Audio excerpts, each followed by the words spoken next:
Welcome to The Last Breakfast. Please enjoy the video. In this video, I will explain how to make time slower. Our perception of time is highly subjective, often speeding up as we age or when we are bored. By actively engaging with our environment and embracing newness, we can trick our brains into perceiving time as moving more deliberately. This isn't about altering physics, but rather about enriching our subjective experience of each passing moment. We will explore several practical strategies to achieve this, helping you savor life more fully. One powerful way to stretch time is by embracing novelty. When you encounter new information or experiences, your brain works harder to process it, creating more detailed memories. Think about how a vacation feels longer than a typical week at home. This is because every day is filled with fresh sights and sounds.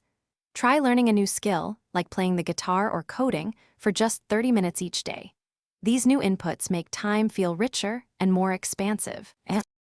Mindfulness is another key to slowing down time. When you are fully present, each moment feels more substantial. Instead of letting your mind wander, try to focus on the sensations around you. For example, when drinking a cup of tea, notice its warmth, aroma, and taste. Practicing mindfulness for just 10 to 15 minutes daily can significantly alter your perception. This deep engagement prevents moments from slipping by unnoticed, making your days feel longer and more meaningful. Finally, actively reflecting on your experiences can make time feel slower. When you recall events, you essentially re-experience them, reinforcing their presence in your memory. Try journaling for 5 to 10 minutes each evening, noting down 3 new things you learned or experienced. This practice helps solidify memories, making your past feel richer and more extensive.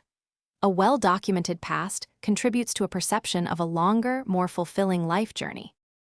Thanks for watching. If this was helpful, leave a like and consider subscribing. See you next time.